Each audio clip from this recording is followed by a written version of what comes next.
Bang! Neevesknives. I'm Jared. How's everybody doing? What's up, you dummies? You guys ready for some knives? Let's get it started. Only dislikes tonight, guys. Only dislikes. We're going to see how many dislikes we can get tonight. No likes. I better not see a damn... There's 3 likes already. What are you guys doing? Take them damn likes away and give me some dislikes. We're looking for dislikes tonight.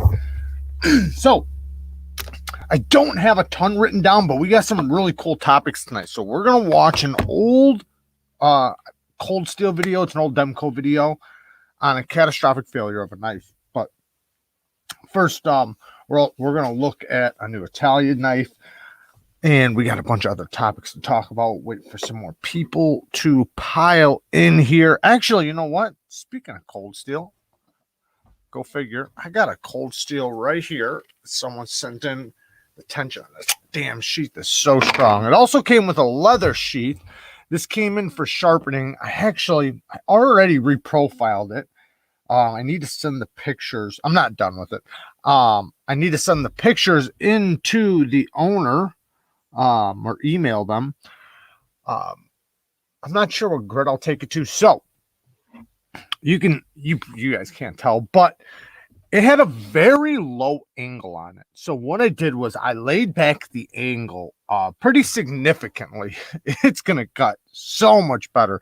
You can actually kind of tell how, well, maybe not because the damn camera sucks, but the edge bevel is so much bigger. The angle is so much lower. Now, this is 50 to 100 steel. Just one solid brick of steel. Very tough steel. This steel's known for being extremely, extremely tough. Now, it is a high carbon steel. Now, the thing with the high carbon steels is Knife Sergeant's here for the gangbangs. You guys know that now. Thing with this steel is that it doesn't, and I'm not going to say always, because I think it does depend. I think there's always variables with using carbon steels with diamonds. So a lot of times carbon steels don't do as well with diamonds. Now, I don't know about maybe some really fine diamonds and how long the edge will last. Of course, you can get it sharp. Of course, the edge will be beautiful. So many things, but I don't think the edge will last as long as if you used like an aluminum oxide stone, Arkansas stones, silicon carbide, stuff like that. Anyways, but I did reprofile it on diamonds because it was a lot of steel. It's a lot of steel to remove. So I reprofiled it on diamonds, but all the stones, I'll probably use one more diamond. And then after that, it'll all be non-diamond stones. Man, this thing is tough. Because so that I can refine the edge while still keeping it just making the best quality edge for that steel. Now, I'm not saying that diamonds can't sharpen those steels. A lot of times I've gotten so many comments where people will think that I'm saying that this stone or these stones can't sharpen X steel. It's of course it can sharpen it.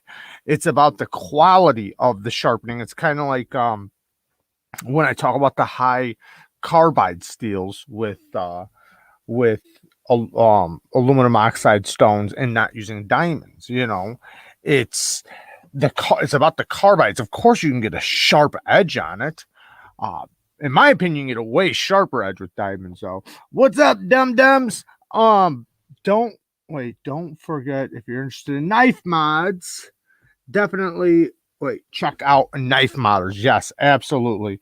It's been requested that I reprofile the like button in complete opposite directions and require you to only dislike tonight. Tonight, dummies. Yeah, no likes. Do not hit the like button. Only dislikes tonight. Oh, there's 15 of you in here that have liked this video. So I got to stop you guys right there. Take back the likes. We're only taking dislikes tonight. Only dislikes. Now, what do we got in here? 33 people. All right, we'll get to these videos here in just a second. So I want to talk about strops and compounds really quick. while we're getting people in here, because not all stropping compounds are made alike. So if you go on the internet, you will see, say, 100 different green compounds, like they're like a crayon, green, white, red, all different colors of compounds. And you'll see a lot of companies, I thought I had a strop right here. You'll see a lot of companies will be selling a strop and compound mix, right? Or you'll see tons of different kinds of compounds. Now, even though you'll see 5 different companies selling you green compound, they're not built alike. So a lot of times they're supposed to be the same micron, but one thing you want to look at is the micron. So just because it's green, it's supposed to be the same, but trust me, they're not. There's just, quality differences, right? So you do want to look for, and I'm not saying you have to spend a lot of money because compounds are cheap, but you do want to get a quality compound. I've gotten probably five different kinds of green compound, and all of them are different. Like I have from junk, like it probably is made of crayon, all the way to good quality stuff that works really, really good, that, is very impressive. And you might not even realize that, how good that type of compound is, because you got a shitty kind, right? So look at the micron rating. And if they don't tell you the micron rating when you're buying it, don't buy it. You want to know, because that's the point of compounds, is the or grit or micron, whichever one. So, and if it says a grit, you can always translate it in Google to micron or vice versa. Now, you want to look for a good compound between 3 and 6 micron for edge maintenance, because when you have, say, a working edge, a working finish is between 600 and 1200 grit. So you don't want a micron that's too low, because it's not going to do much, right? It's going to be too fine for you. And I'm not saying you can't use it, like say 1 micron or half micron. You totally can. But where you don't want to do it is you don't want to have a everyday EDC. Thank you, man. Thank you, bud. I appreciate the donation. You don't want a polished edge and then use like 6 micron on a mirror polished edge that's 2 micron, right? Think about that. Your edge is 2 micron and you're about to strop with 6 micron.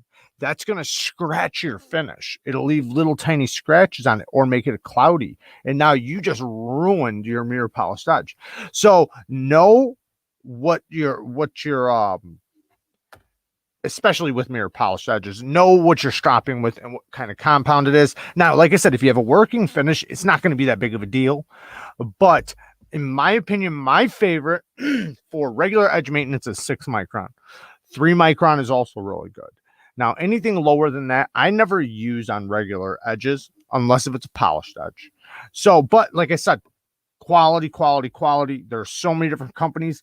The one that I recommend the most, if for the United States, is sharpeningsupplies.com. They have good green compounds. They have good strops. They have lots of stuff. Now, if you want to go exotic, you can go with Urban EDC or Urban Edge Strops. He's based in Australia and he uses kangaroo leather, and he also has compounds. And he's recently starting to sell a leather stripper, so you'll be able to refurbish your leather with like this leather blade, and it just takes off a thin layer of your leather. That I got to get one of those.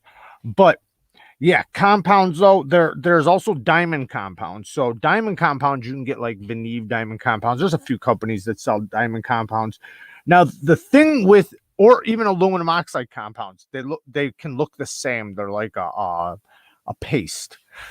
The only thing with those is they're messier. They're not as easy to apply. One is like a crayon, you just rub it on. The ones we were talking about just a minute ago, and then the pastes they're paste, and then so you gotta put it on. You gotta put it on nice and thin with your finger or with a card.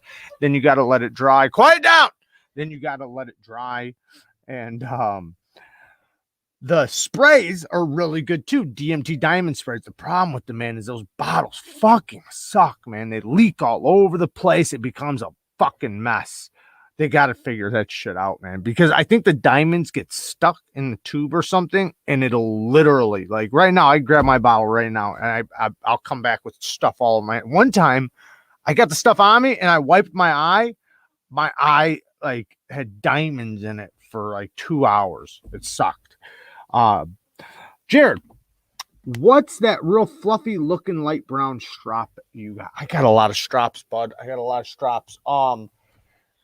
So I got a big strop from sharpeningsupplies.com. That one's really, really good. I highly recommend that one. It's a big one though. It's a paddle strop. Now I also highly recommend beaver leather. Or it's beaver something on Amazon. You'll see it. They're all over there. They have good quality leather. There's lots of places with good quality leather. Now, I did try the Viking strops. Some of you guys might really like that stuff. I'm not a big fan. It's very dense, hard leather. So if you like that really dense leather and you want it thick, Viking strops. They're good quality. They are expensive. They're not cheap. Good quality, but they're dense. They're not the fluffy stuff. I prefer the fluffy stuff. Not saying I don't like the hard dense stuff, like even Urban Edge Strops. Kangaroo leather is thin and dense. So the reason why, let's look at why you would want one, right? A dense leather, excuse me, or say people that use paint sticks and use things like that. They have a very, very flat edge. So what they're trying to do is they're trying to hold that angle perfectly on their strap. And most people that really, really, really like those, they're very, very good at holding their angle on their straps. Now, I'm very good at holding my angle on my straps, but I just kind of like the furrier stuff better. It's just a preference thing. Now, I still like the dense stuff, so I'm not saying I don't like the dense stuff. It's just a preference of what I like a little bit more. If I only had the dense stuff, that's all I would use, right? I still like it. It's just preference, right? And I tend, because the reason why some people, like say some of those guys that like the real dense, hard stuff, they might stay away from the fluffier stuff because they think it rolls around their edge a little bit. Because if you're denting the leather when you're sliding across it, you don't want the leather to go like this around your edge. So if you're bringing your edge across the leather, you don't want it going like this across it, rolling around it, because if it rolls around it, it's rolling around your apex, right? So you want to stop that from happening. Light pressure. That's it. Light pressure. It's very easy. Don't hold too high of an angle. Use a low angle and light pressure. But you don't have to worry about it rolling around your edge with the dense stuff. So that's why some people like the dense stuff, because they don't have to worry about that. Me, I don't worry about it just because I just use light pressure. And I think the furry stuff, I think like the hairs on the leather tend to hold the compound a little bit better, and it grazes my edge a little bit better and gives me a little bit more bite at the edge. Now, everybody's different with their preferences, but that's just what I like. But the compounds are going to be a big deal, not a big deal. The compounds are going to be very important to how good your strapping compound is when you're maintaining your edge, or how long they last too. There's compounds out there you'll use them 2 or 3 times and they're just done. They're done. Like, you got to reapply it, and you start wondering, like, why isn't this working anymore? And it's like, man, I just applied it, but it's because it's junk shit. I know we've trained you dummies to hit the like button. However, tonight's live, we were requesting all dislikes. Only dislikes tonight, guys. I'm going to re-click it right now. I better not see a bunch of damn 18 likes. We have 18 non-dummies in here. Hit the damn dislike button. Yo, Monster, was chatting with Jared earlier today. Got my first strop today in the mail. Awesome. Yeah, even if you have only one folding knife, you should still have a strop, because you have kitchen knives, right? Kitchen knives, like those metal rods they have in the kitchen, those suck. Don't use those. Use a strop and possibly a ceramic rod. Like people ruin their kitchen knives on those metal rods that come on in a chef block. How many people are in here? 57. Okay. Yeah, Beavercraft has good leather. They do. Their compound, I'm trying to think what their compound. I don't think their compounds were very good though. The leather is good though. I think they were okay. Yeah, the leather compound was okay. If you want really good compound, sharpeningsupplies.com, man. They get really good compounds. Or the Neevesknives stuff, but that's more expensive and it's messier. I have in my links on my videos, I have a sample packet from the Neve stropping compounds. If you guys ever want to try it, they're little discs full of the compounds, and there's like a whole bunch of them. So you can get all the way from like the most aggressive stropping compounds ever, all the way to like very fine mirror polish stropping compounds. So you can, if you guys want, and it's cheap. It's like $20 something, and that stuff will last you a long time too. But I'm just saying, if you want to try that type of stuff, people, for the most part, I don't recommend them to everybody. I recommend just getting the green stropping compound, the stuff that looks like a big crayon, or the white stuff. The white stuff's my personal favorite, but I also use the green stuff a lot. White is just a little bit more aggressive than the green. I tried sharpening with a rod when I didn't know anything. The knife went to the trash. Yeah, when I first started sharpening when I was a kid, I had one of those little silicon carbide stones, you know, that come, remember the old buck knives or old trade knives, and they came with a little sharpening stone inside the leather. My dad would give me those and he'd say, spit on it. And I'd spit on it and then, use that for the lubrication, and I'd sit there and try to sharpen. But I made a lot of edges go to shit. Yes. What are you talking about? Spitting on it for lubrication, baby.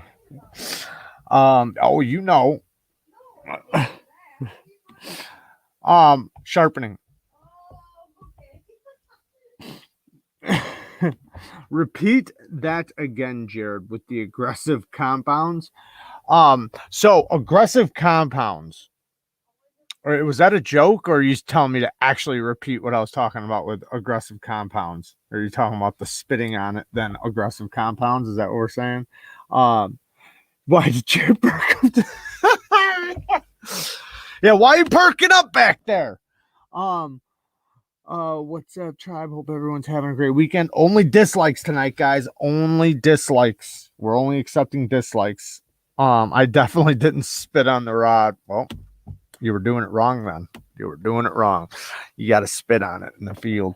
If I follow the directions and hit the dislike, it will be the first time I have ever hit the dislike for any needs. Yes, we're expecting that. We want that tonight. That's what we want. We want all dislikes. We're trying to get the most disliked knife. It possibly won't be the most disliked knife video, but we're pushing for it. We're trying. We're hitting a lot of mile markers this week, and that's going to be one of them for sure. So far, we got the most dislikes I think I've ever gotten on a video. So far, we're pushing it. So I'm not trying to toot any horn, and we got a bunch of really cool subjects we're going to get into right after I say this. But since there's 70 people in here, I want to thank you guys again, because the channel is just hitting crazy mile markers right now. I'm just going to look at them right now, so I'm not spitting any lies. So we hit, as of right now, we hit in the last 28 days, we are over 315,000 views, which is absolutely incredible. That's literally like 100,000 more than normal. We are at 1,200 subscribers every 30 days. You guys are fucking amazing. Almost 1,200. We're at 1,183. Now that goes up and down, but it's still a big mile marker for us because that's a very important mile marker. What else did we get? There was something else. Oh yeah, 48 hours. In 48 hours, we've gotten almost 45,000 views in 48 hours. So we're screaming with the charts just going straight up. And I gotta thank you guys. You guys are amazing. I really do appreciate all the support from you guys. I know we have a lot of new subscribers, so welcome anybody that's new. Tonight we're hitting dislikes. Now let's get to some videos. So, or actually, first we're going to talk about this new cold steel knife. So, I do not want to shit on this knife, but I'm about to. Jared, you got to check out Rich Made Knives on Instagram. So damn weird, I can't even explain. I promise it's unlike anything you've seen.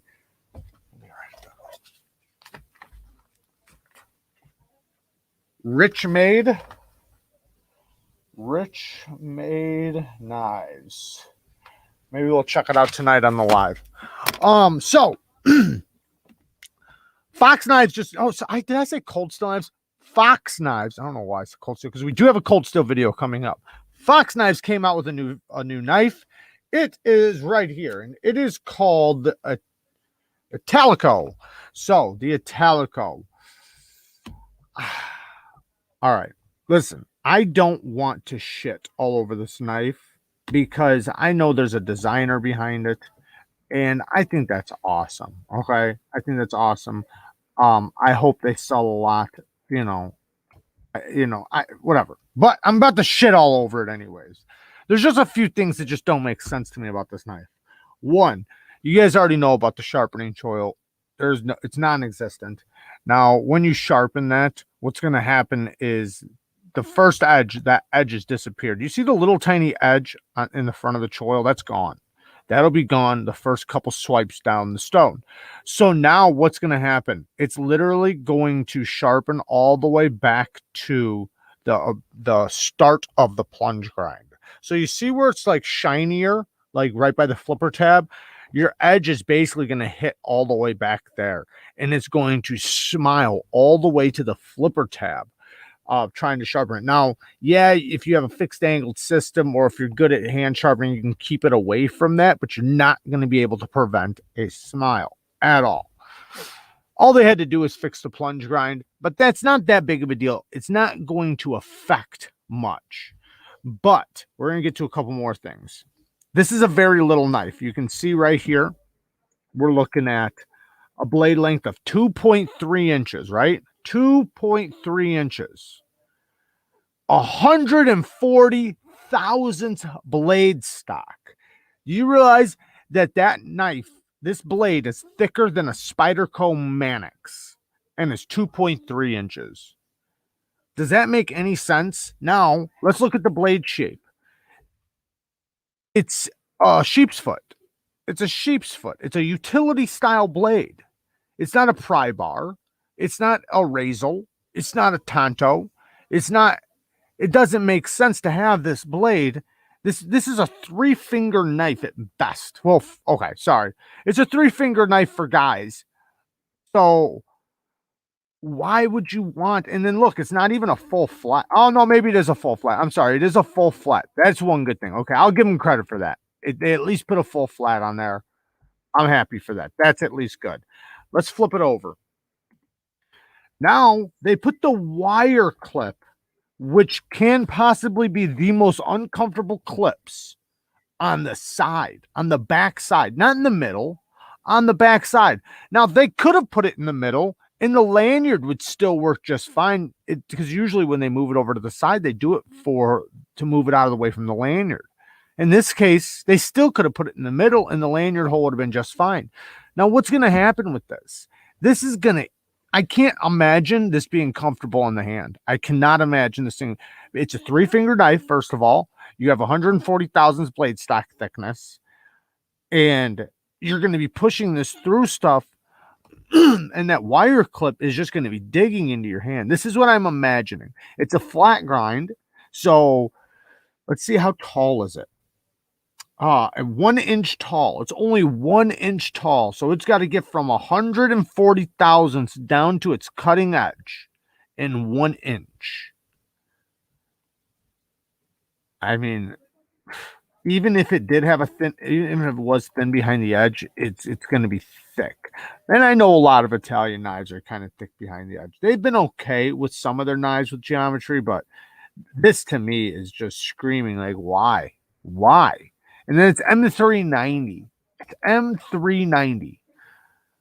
I understand a lot of people want M390 because it's M390, right?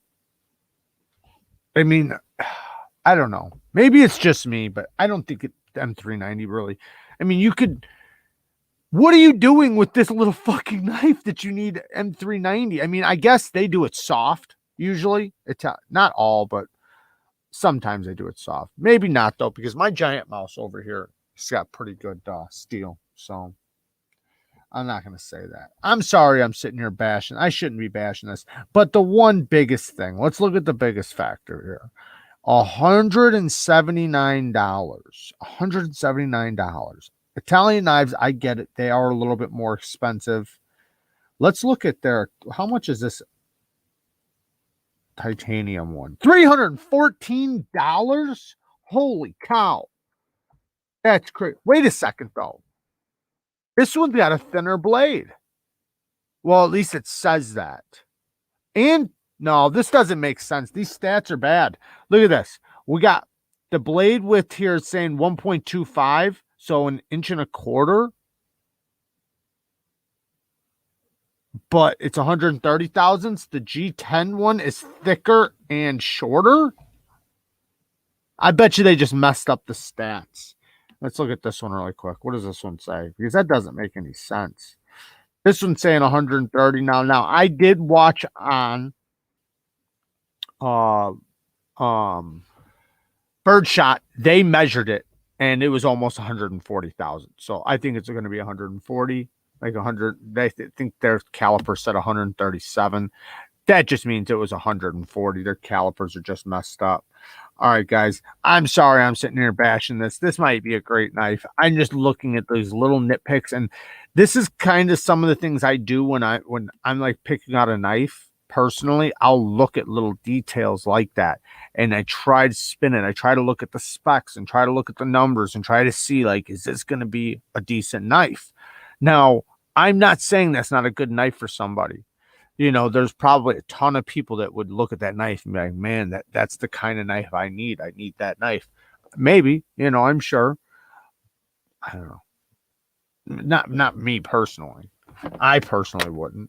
If I'm going to get a little 3-finger knife, that fucker better cut. I don't want 140 thousandths blade stock thickness on a little 3-finger knife that's only 1 inch tall. Think about that. It has to get down from what? PM2 thickness all the way down to in 1 inch. That's geometry for you. 7 Ready was nice about it, but he's also just a nice guy. I'm sure a lot of people would be nice about it. I'm not saying I wouldn't either if I got it. I would probably be nice about it. I don't think anybody needs to get it and like bash it. I'm just bashing it right now because I ain't got it. No, I'm just kidding. I know I get a little bit more nitpicky with little details. I think when like some people, right, they're reviewing the knife just as the knife. I try to look at it for the user, the person that's going to be using that knife. What are they going to run into?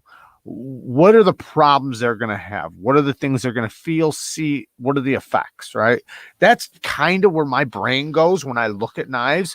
And I also have in the back of my head that somebody will be able to use this for whatever, right? For this time. There are knives for specific jobs. They're totally. There's knives that do deserve to be very thick because they're made to be little pry bars. But knives are cutting utensils. So there's certain things that just doesn't make sense for a cutting utensil. Now, if you're going to use it as a multi-tool, then other little things have to be there too, right? Like kind of like the blade shape. That's a utility blade shape. Utility blade shape. You guys know what that's for. So in that case, you do want geometry. It doesn't make sense to have a thick utility knife. You know what I mean? Think about that. Think about utility blades, utility knives, cutting things in utility style fashion. I'm not saying that thing might have decent geometry down at the edge, but in that case, it's not going to pass through materials good. But maybe it's not made for that, right? Or it isn't made for that, really. But let's say that it's thin behind the edge, so it actually does do utility cuts, because I can't measure the thinness behind the edge right now. But if it is nice and thin behind the edge, well, then you can guarantee it's not going to pass through materials very well because of 1 inch, 140 thousandths. It's built like an axe. It might be better than I'm imagining. That's happened before, guys. So where I've gotten something like, oh man, this is actually better than I fucking thought. There's that sexy male escort. Yes, I am. You must have found my my OnlyFans page. What's up, brother? Only dislikes tonight, guys. Only dislikes. What did he just say? Your thoughts on the Emerson Wave feature? I'm not a big fan of it. I respect it. I understand it. I know why people want it, and I totally get that. I personally just don't like it. I'm really fast at deploying my knife when, like when I pull it out of my pocket. So I'm already very fast. That 1 second, don't get me wrong, I understand there's people out there that second matters. So in that context, yes, absolutely. I get what it's for. I understand that.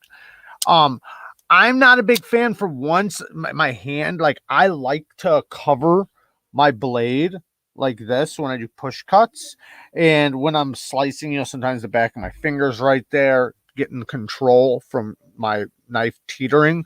So I guess I just don't like it, but it's not that like I'm saying it's bad or that people shouldn't get it or that it's not useful. It's just not for me. Yeah. Definitely respect it. Is it worth the price of replacing all those pants with bursted pockets? Right. That's another thing too. Yeah. If you're constantly opening your knife like that, I got to imagine, man, you're going to be tearing pockets. Yes, Jason Brown's beard is here. Yes, it is. Welcome, Jason Brown's beard. Got the new PMP Revenge and the detent was defective. Sent it back. That sucks. Oh, so I want to talk about this. This knife got the name. It's got its name. Its name is, I wrote it down on Instagram. What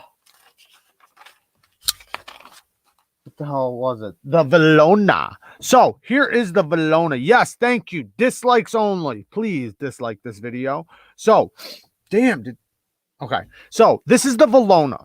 All right. So it is available now. They made it available earlier today. So now you guys can get it.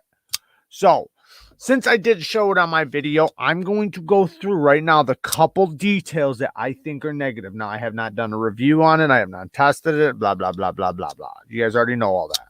I just got the motherfucker. However, I do think it's a good knife. And if you guys did purchase it, awesome. It's like very affordable. Well, it's like $48. $48. Now, there's a couple things I'm very interested about this knife, but let's go through just a couple details that I think could be improved. Right there, the detent is light, okay? However, it's very easy to flip. You will never miss a flip if you don't try once you know how the detent's tuned. First time you go to flip it, you'll probably do that, but then you'll just be like, oh. And I'm not saying you need wrist, you don't need anything. It will reliably flip. The reverse flick is beautiful because it's just so well tuned for the reverse flick. However, the way this liner is, this is extremely easy to tune yourself. I mean, like, if you're ever going to tune a knife yourself, this would be the way, this would be the knife you'd want to do it on. You can take it apart. It would be super easy for you to tune it yourself and make the D10 stronger. Extremely easy. Now, if you overdid it, it'd be extremely easy to put it back. However, you don't need to put much. Like, you could literally take it apart and just barely bend the lock bar over just a little bit towards, the lockup, and you will have a perfect D10. I'm going to do it on this one just to show you guys, probably in the review, because it's super easy. And so if you guys do get one, it would be nothing for you guys to do that with it. Now, next thing. This is probably this is the worst thing. Okay, this is the worst thing. The edge is pretty close right here. You guys probably can't see it, but it is very close right there. Now, I don't see you ever skipping off this flipper tab, but if you did, you could possibly nick yourself, right? Now, you could put in a choil, because this does leave it open for you to put in a choil if you wanted to. Very easy. Yes, it's coated, so the coating would come off. That's the biggest downfall.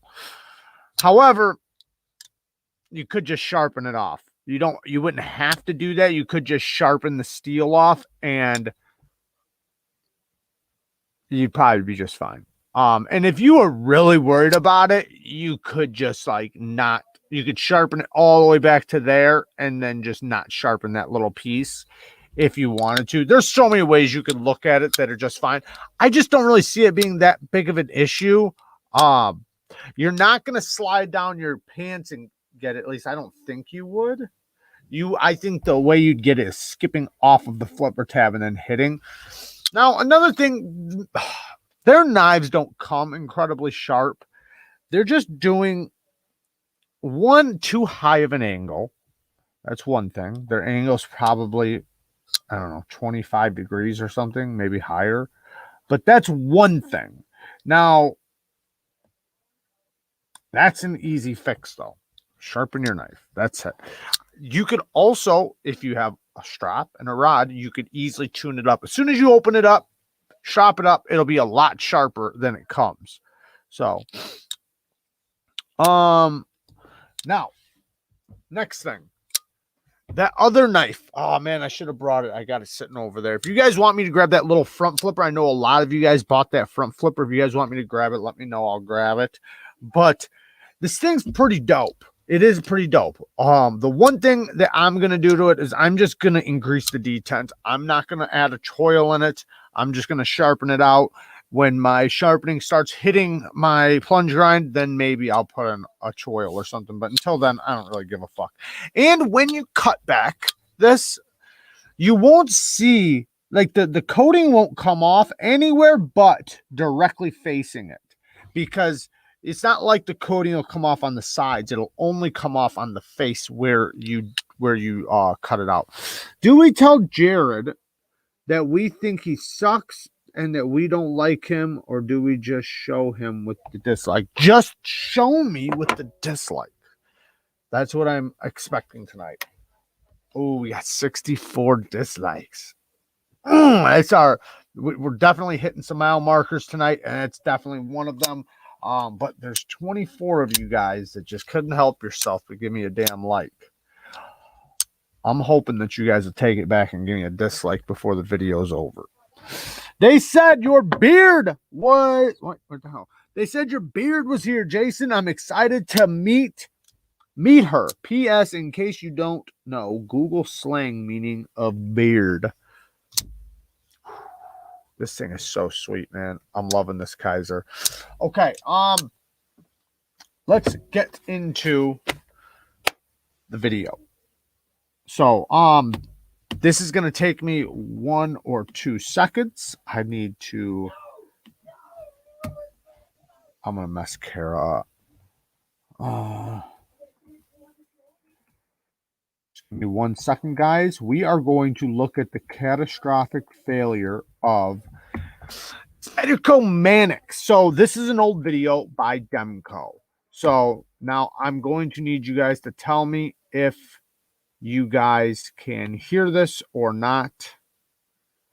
Hold on, let me make this bigger. So I'm going to fast forward it.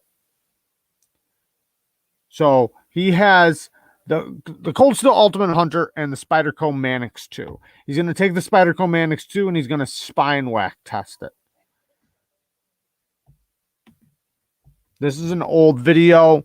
Can you guys hear the video?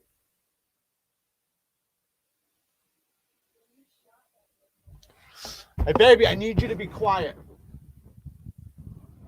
Just not that loud, please.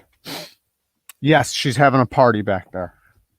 You guys, okay, baby, please. All right. What the hell did I do here? Okay, so you guys can't hear it.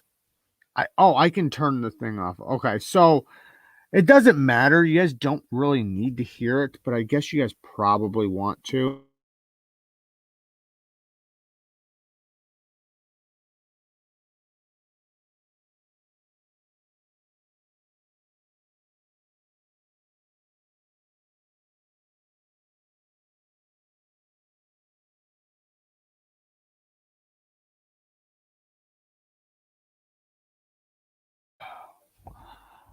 Oh, you know what?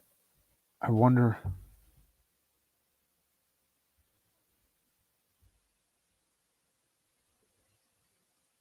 Did that help at all? No. I might have to play it over here. Fucking shit, man. I don't want you guys to just give me one second.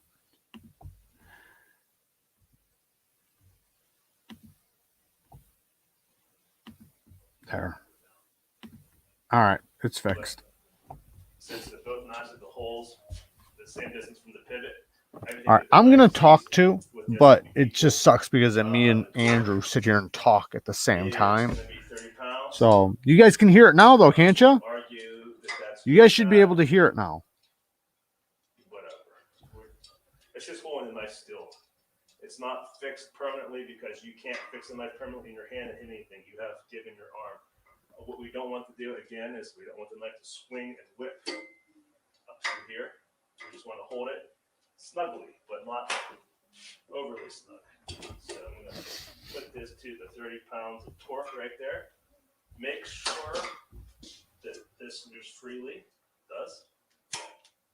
30 pounds of weight, 30 pounds of torque. We're looking for 5 spinal whacks. 1, 2.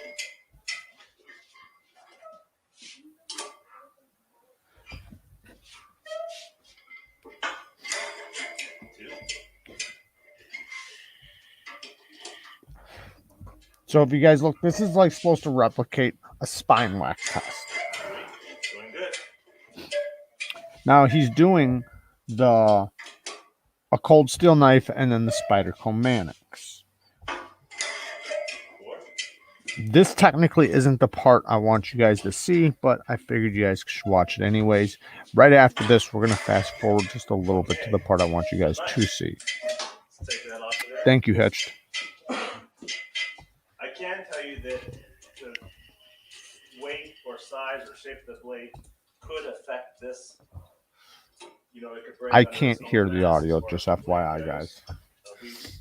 What I can do is I can play it over here, but then you guys might hear it twice. That is 100% perfect. Not even tick. Pretty good. Well, no, I'm giving that a full 100% on that one. All right. This is the untested one. I'm going to throw that in the box. Leaving this one here. Shout out to Andrew Demko. And we'll put in the Ultimate Hunter. For those of you guys who don't know who this is Andrew Demko. He's the guy who invented the triad lock. He's the guy who makes the Demko 80-20, the 80-20.5, and he invented the shark lock. I don't know what the 30V is, but I'm sure it's done right. Sorry. Okay. People have criticized me for letting things drop off of here. It's true. Things drop. All right, here we go.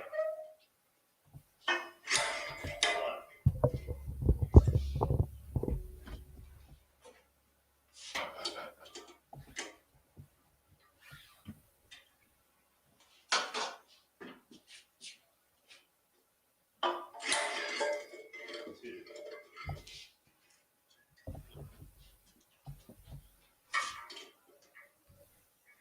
this handle is not totally flat. That's probably why it's spinning. So this is the cold steel knife. I'm just going to fast forward through this part. It makes it through, guys. It's cold steel. It's the triad lock. You know it makes it through. So we're going to fast forward to the next part. We already know spine whack test, five smacks. And then I think the one thing is it gets a little tiny defect on the G10 from like, because they do 5 smacks and then they do 5 more smacks that are a little bit more aggressive. And then I think it gets like a little chip on the G10. Both the Spyderco Mannix and the Cold Steel made it through just fine. The Mannix supposedly had a little bit of blade play, but that's probably just tightening the pivot. Okay, so now we are going to go. Let me see where we're at. Oh no, shit! Here's the Mannix. Okay.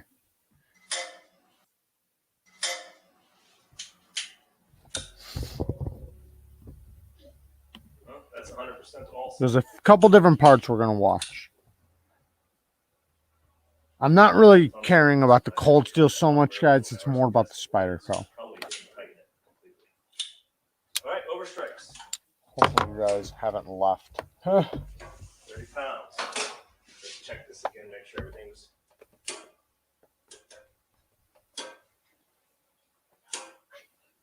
There we go. Get them dislikes up, guys.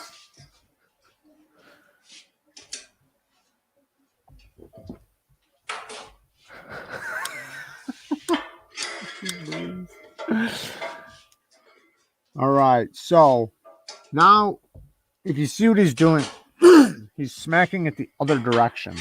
Bam! So he does 5 smacks, spine whack tests, and then 5 edge smacks. 4. Last one. Forrest, turn that around. We want 2 thumbs downs. 3 thumbs downs, if we can get it.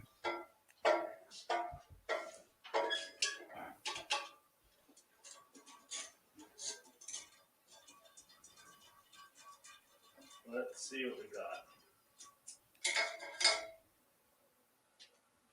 There is some play, but that's to be expected.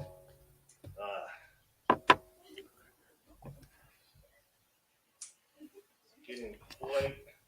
I hate this live stream. Quite stiff.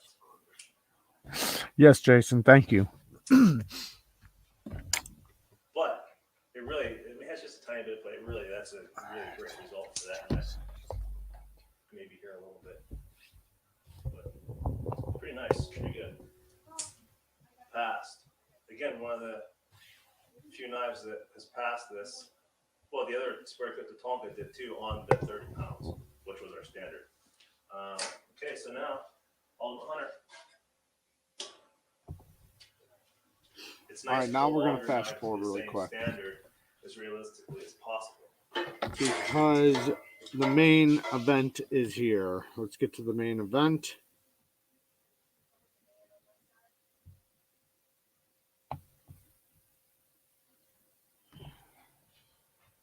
Now, for those of you that have never seen Andrew Demko do this, so he takes and puts weights on the spine of knives and then drops the weight and sees how much weight the back of the spine of the knife can hold. Now, I don't want you guys to think anything negative about the Mannix after this. But just watch. Just watch. Then I want to bring something up.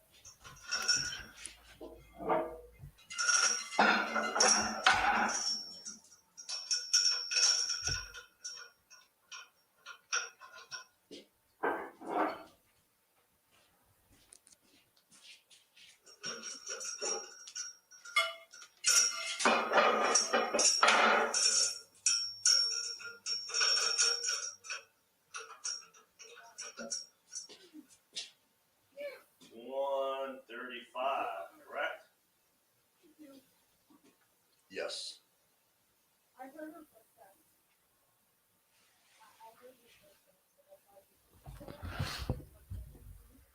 Bang. I really thought that would be So it passed at 90 pounds. a lot We didn't stronger play than that, but it did hold up at 90 pounds. 90 pounds, it was just fine. The important thing is impact resistance, more important than this. If you can get 100 pounds, well, yeah, this held at 90 pounds. If you get 100 pounds on it and it's impact resistant, it's a pretty darn good knife.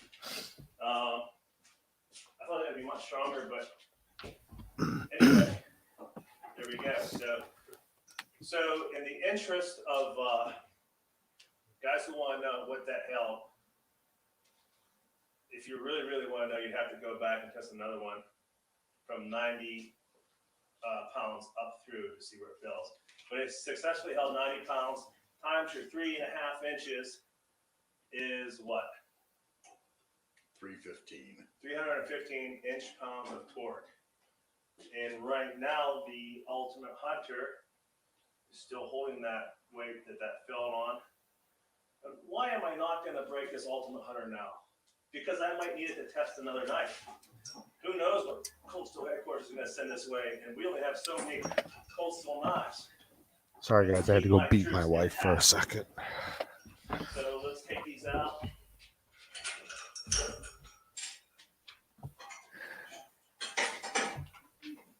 All right, so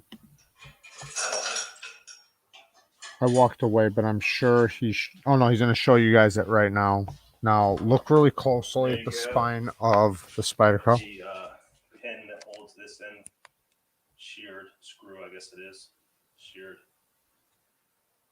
The good news is it's pretty much bound up where it didn't slam shut. I mean, it can move, but maybe it wouldn't fall shut and cut your fingers. And this thing is still going. Okay. So here's the results. I'll let you guys look at it really quick.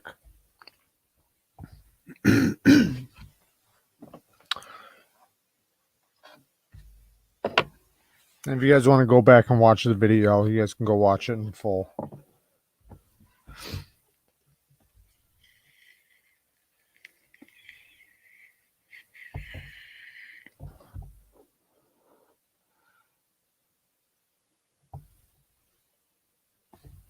All right, so the thing with, let me turn this off really quick.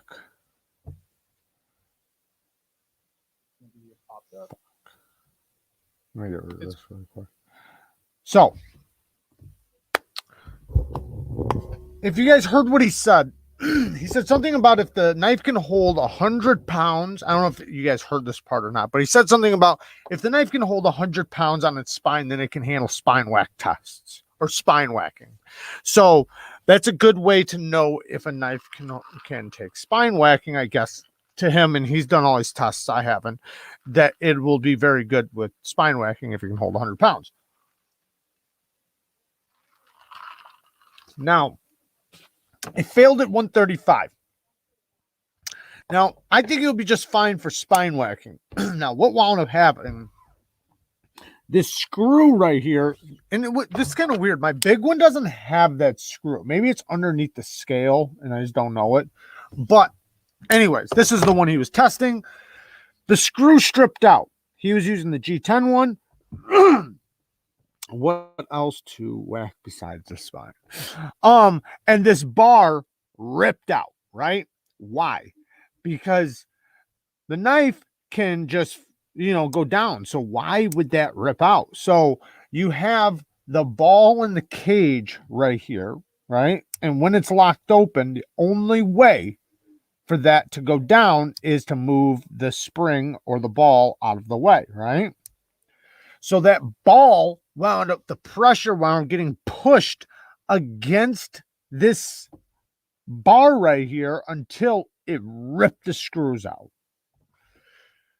So I don't know if putting the titanium cage in there would make that stronger or not.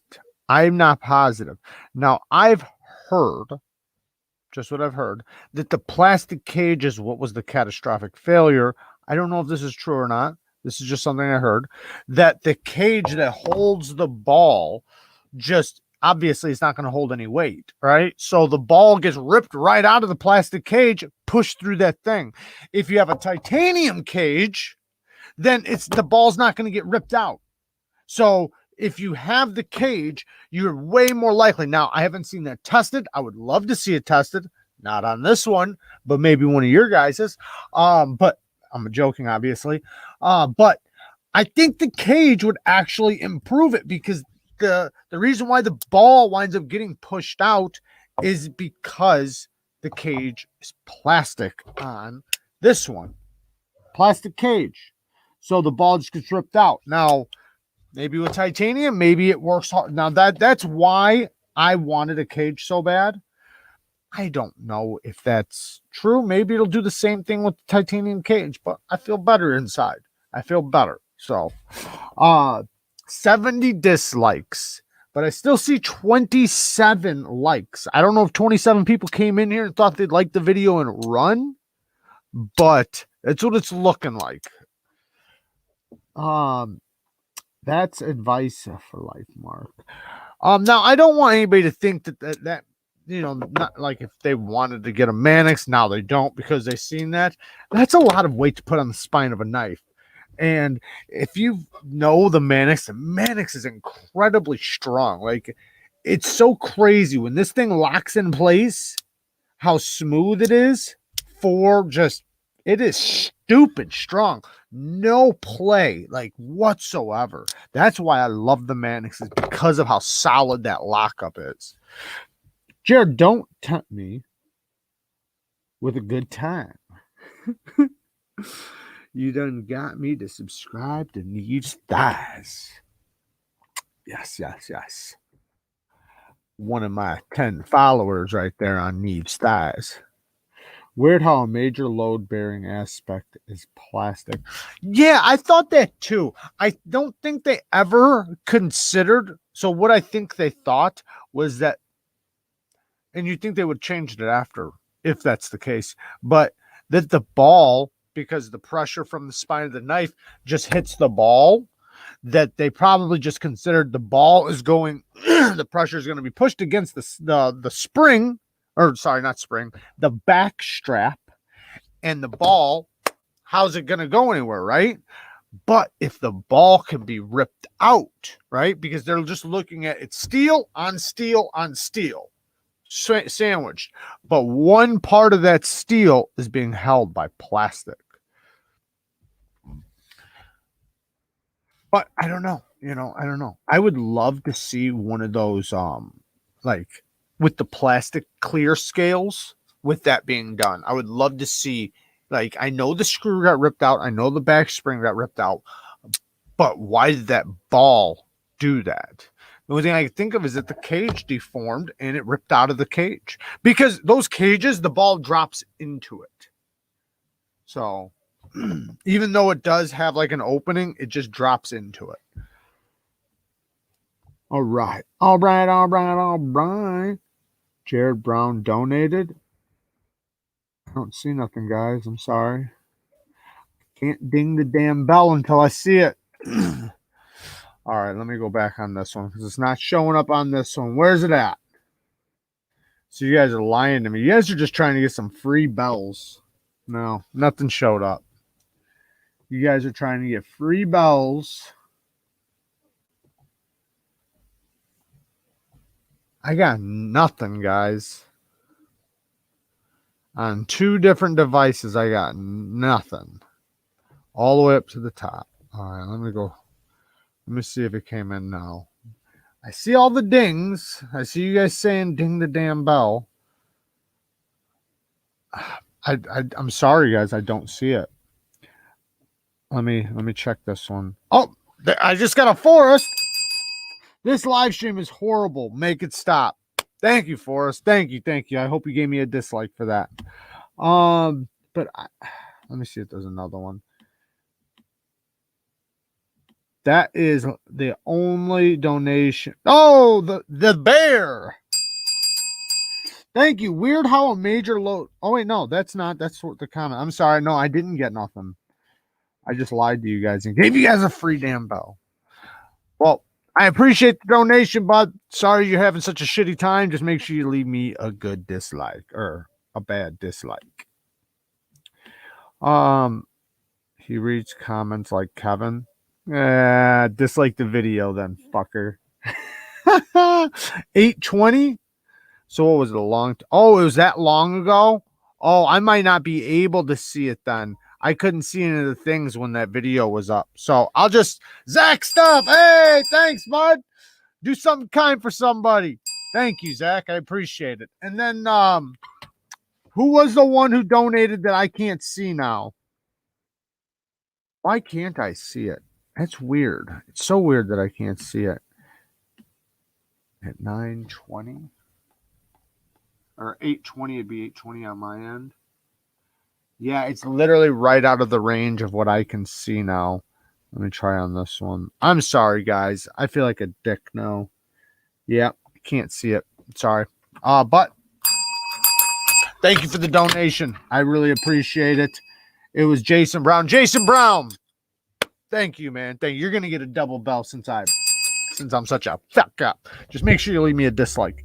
Thank you. Thank you, guys. I really appreciate the donations, guys. Monster says he gave $4.99. Well, thank you for the 5 bones, Jason. I really do appreciate it. And I really appreciate all the dislikes tonight, guys. All right, so let's get this show on the road. All right, so next, we're going to talk about this new D2. So the stuff in this, I'm kind of very interested in this stuff. So the company did say that they have no problem, or they will in the future start using 14C28N if these models sell pretty good. Like, obviously they've already made their batches, right? They're not going to remake their batches, but the batches that they do have, if they do well, they'll possibly do another run in 14C28N. Now, I'm kind of wondering about this, what is it, DC something. Damn it. I got it on the other knife. They didn't label it on these. It's like DC 53 or something like that. So that new, it's supposed to be a harder D2. Also, when I was reading about it, it seems that it might possibly be easier for them to heat treat consistently. I don't know if that's 100%, but that's what it might seem like. So if it's a little bit easier for them to heat treat consistently and it gets harder, it might possibly be badass. Mark H, thank you, brother. Thank you, man. Because D2 already holds a really good edge. It has great edge retention. Now, if it is possibly a little bit harder, maybe, just maybe, it might go up to a higher or finer grit. I don't know if that's true. I'll have to test it. But when I sharpen it, I'll try to bring it to a mirror polish and see how it is. I'll see if it takes a good mirror polish. Because if it does take a good mirror polish, maybe this is like some badass shit. Maybe it's not.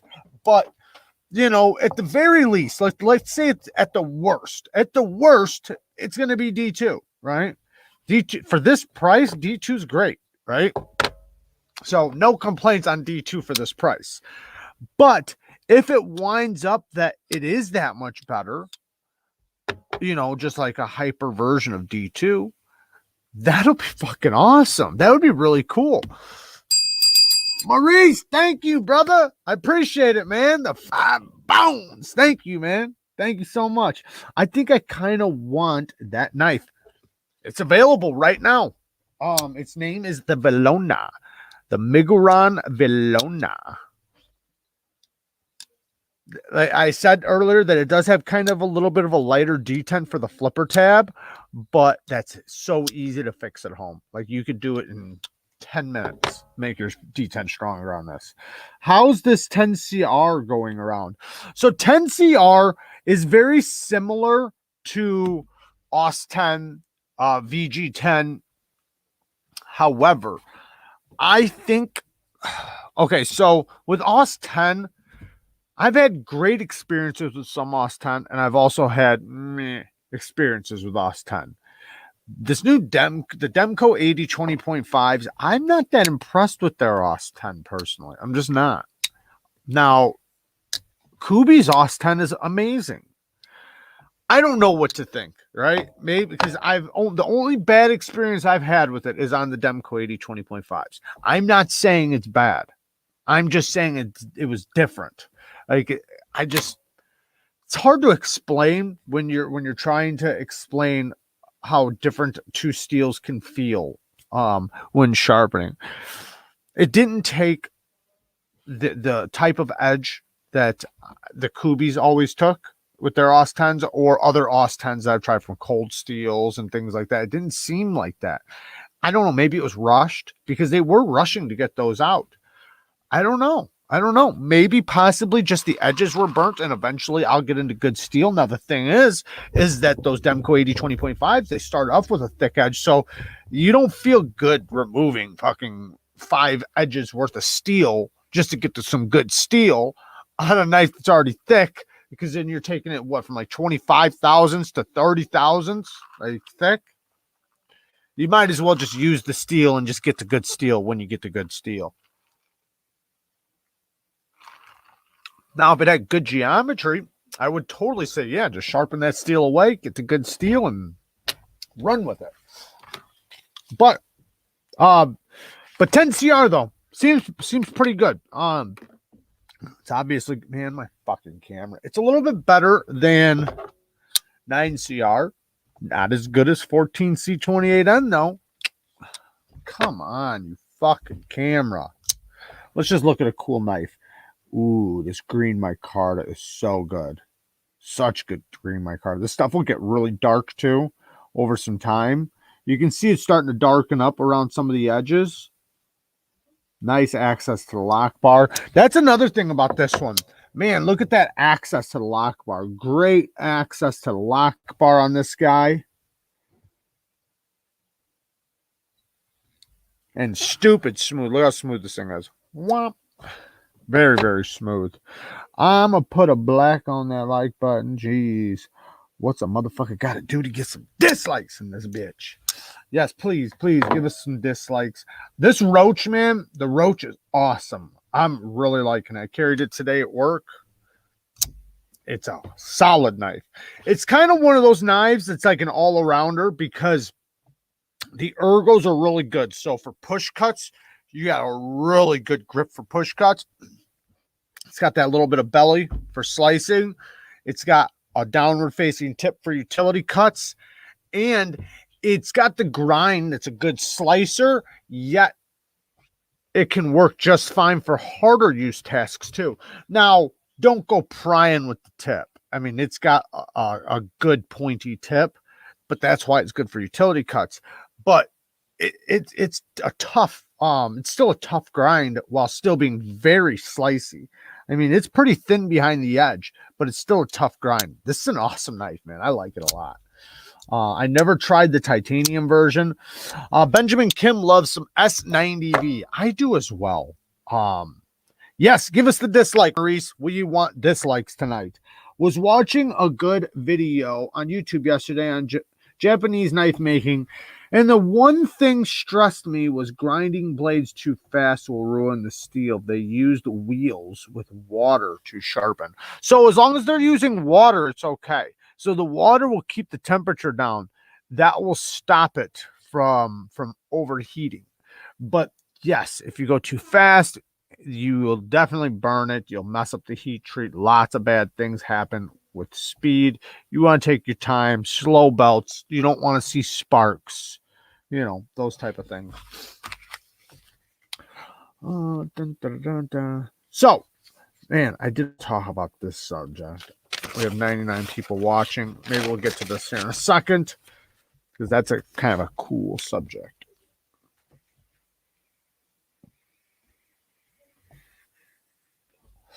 So I want to talk about using the bite from your edge for cutting instead of pressure.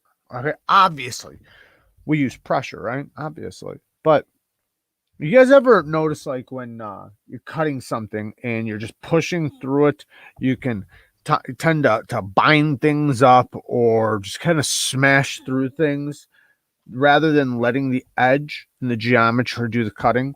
So when you have and this goes for a low grit, a fine grit, whatever edge, and you got X materials, whatever it is, trying to use your edge to do the cutting. It's kind of like when you cut paper, right? You can push cut through paper. Let me grab a piece of paper. You can push cut through paper. Let me grab a knife with a decent edge. Recently sharpened this one. So you can push cut. This has like a 250 grit edge or like a 300 grit edge. Hey! Everyday EDC, do something nice for someone and dislike this mother video. Thank you, dummies. Thank you for the donation. Now, you can push cut with this because it's very sharp in this paper. But when you're cutting with things, try to use the teeth of the edge when you cut. So as you're cutting, you can pull through, and as you're pulling, you can use the entire edge or some of the edge, and the teeth are going to continue to bite, right? So when you're trying to cut with something, instead of just pushing through stuff, use the teeth to actually do the cut. And you will, and especially when you're using low angles and you have good edge geometry, when you have a lot of teeth. So like with a low to medium grit edge, right? Low to medium grit edge. This is when you're going to really get the benefits out of this. So with finer edges, you might get a little bit more benefits out of push cutting, but with low grits, you definitely won't. But you have a lot of teeth. The teeth are jagged. So you want to use those teeth kind of like a saw blade. Say if you're cutting cardboard, right? Instead of just going whoosh, right through, you can kind of push and like angle at the same time, and it'll help you cut through stuff and help your teeth of your edge actually last longer because you're using them appropriately. Just pushing through things, you're literally letting all the material just smash against the teeth of your edge. It's just an idea when thinking about how to keep your edges going for longer. Grateful. All right. Continuing on. Okay, so now I want to talk about rushing a break-in period on a knife. So when you get a knife, right? You just got your knife. I usually like to, as soon as I open it up, sometimes I do this because I'm filming when I do a first impressions. I'll react to the first deployment. The first deployment means nothing on a new knife. Literally nothing. Why? Because it's been sitting. The oil might be dried up. The detent might be or not the detent, the track where the detent's going to break in hasn't even started. So open it up a couple times. All right, open it up a couple times, possibly put a little lube on it, a little Earl owner, but then feel how it is. Because it'll be from the first flip to the 20th flip, it will be night and day difference. Now, let's say you're at the 20th, 30th, let's say 20th flip, and you can tell that when you drop it, it's like a little gritty. Even though you've oiled it, what can you do? So there's a couple things you can do. One, when you open it, right, and you close it, put pressure right here on the detent ball and go like this. Open and closed. Open and close. And try to go all the way to closed. Now, opening is going to be hard if you put pressure, so let it open up a little bit. Then put pressure. And then start opening and close, open and close. Just do that like 500 times or like 50 times or something. But put a lot of pressure right there. What you're doing is you're breaking in the track. You're literally going to make it super smooth. And this happens without you affecting your lock face. So you basically get to put, say, a year's worth of traction on your detent track detent track without putting 5 years of damage on your lock face. So instead of going like this all day, trying to get your knife to break in, because every time you do that, your lock face goes into place, right? Creating lock face damage or lock face wear, I should say, not damage, wear. But you can take away all that and put pressure on the detent ball and just go like this. Don't let it lock up, and just go back and forth, back and forth. Now, another thing, what you can do is when you go to close it, a lot of times you try to keep your fingers off the lock bar when you let it close because you like to feel how smooth it is, right? If you put pressure on the lock bar, what's going to happen? It's going to stop. Now it's not going to fall shut, right? But if you keep your fingers off, it'll just go right shut. But if you put pressure on the lock bar, it's not going to because you're stopping it. That's another way. Do that. Don't avoid. I know you want to be super smooth, so let that happen too. But sometimes just put a little pressure when you let it drop, because then you're forcing the detent to break in a track in or on the whatever material it is, steel, titanium. I was hurt when you assumed my gender. What knife is that? What knife is this? This knife's pretty sweet. You're not going to like it when I tell you the steel, but I'll tell you what, I like it quite a bit. This is the Rake D191. It's only 8CR. However, it's only $25. This thing is super thin, nice and long. It's like 9 inches, very thin, but man, I'm telling you, this thing is a slicer. It has good geometry. The steel feels good. I've sharpened it. It feels like good 8CR. It did take like a few days of flipping to really break in, but listen to that detent when it clicks in.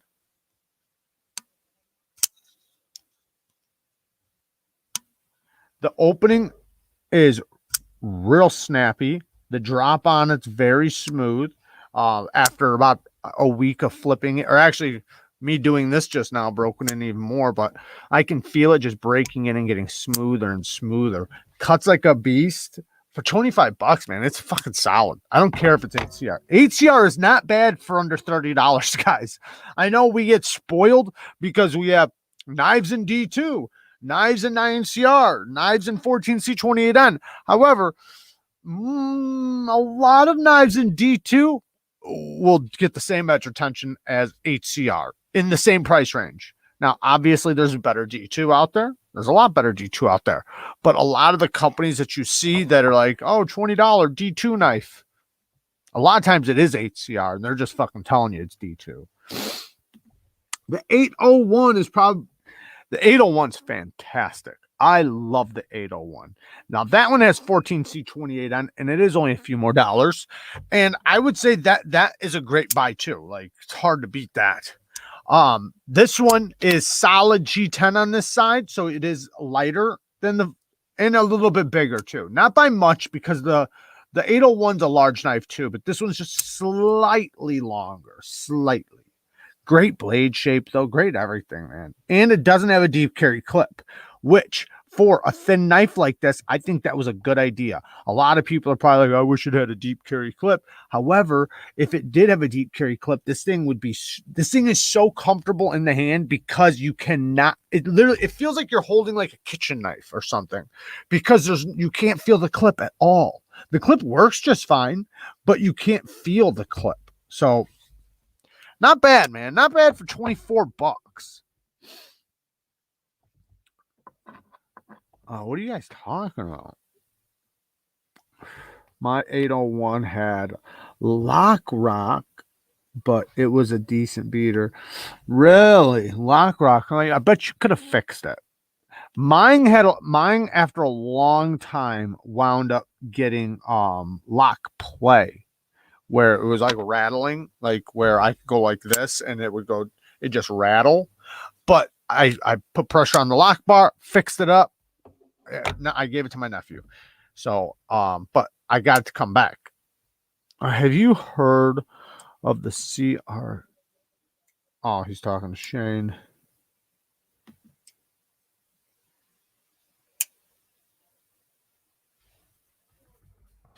Hit that dislike, huh? Yes, the dislike button is what we are looking for. No likes, dislikes only. In an attempt to make the most dislikes knife live, we need your vote. dislike this live, please, guys. Yes, I really appreciate all the dislikes tonight, guys. We are trying to get the world record disliked knife video, and we already got 100 dislikes. Hey, you guys are awesome. That's what I'm talking about. We are hitting crazy mile markers here on Neevesknives. You guys have no idea. What's the next thing? Sorry, guys. All right. So I talked a little bit about, what time is it? 8:52. Okay. Maybe I should talk about this other one first. Okay, so now this is something I'm not positive on. Okay, I don't know if this is true or not, but I suspect it possibly is. Okay, so sharpening a knife, especially a high carbide steel, so like S90V, M390, 204P, Maximat K390, high carbide steels with a ceramic stone, so as a finishing stone at a very low angle. So finishing on a ceramic stone on a very, very low angle, will that create microchipping? So my thoughts behind that is that the ceramic leaves a very fine wire-like edge, which is incredibly sharp, incredibly sharp.